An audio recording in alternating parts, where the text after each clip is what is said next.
I'm David Volk, a voice of the resistance, albeit a strange and silly one. Today's post, just for the holidays, a trip to the way, way back machine.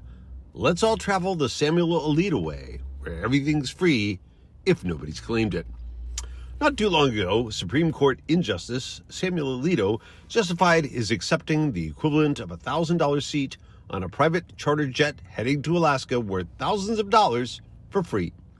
As a Supreme Court justice, he should know better. Instead, he justified taking the expensive seat, saying, "I was asked whether I would like to fly there in a seat that, as far as I'm aware, would have otherwise been vacant." Or the old, "nobody's using it, so it must be free" argument. Now, I'm not going to go into why, as a Supreme Court justice, he should know taking a seat on a plane owned by a guy who'd eventually have business before the court looked fishy.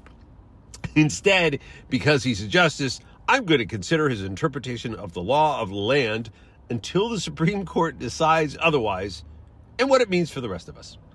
His action has taught us that even though most of my readers and I are mere pawns on the chessboard of life in comparison to Samuel Corruption Alito, we now have the following rights. 1. The right to free hotel stays. If it's midnight and the Four Seasons Manhattan or the Trump Tower has an unclaimed room, you can now just go in and sleep in it without paying. After all, it hasn't been sold, so it's up for grabs. Hell, I'm not even sure you have to stop at the desk before you claim your room. 2. Free airplane trips. Want to go to Hawaii but can't afford it? Just go to the gate a few minutes before the flight leaves. If there's an open seat, it's yours.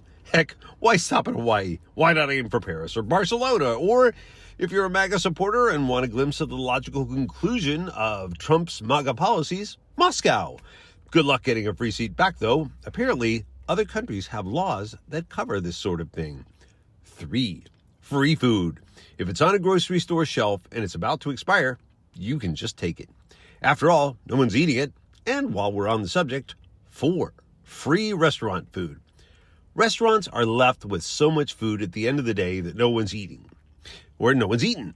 While some turn around and resell their pastry as day-olds, that hardly seems fair when we should be able to get the unclaimed meals at closing. 5. Free dinner at a local hotspot. Somebody not show up for their reservation? Just take that table.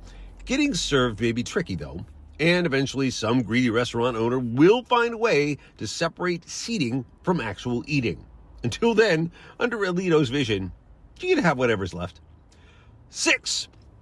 Free sporting events. No matter whether it's the World Series or the World Cup, if there are seats that haven't been sold at game time, you should just be able to walk right in and sit right down. After all, no one's using that seat. Free jewelry. Number 7.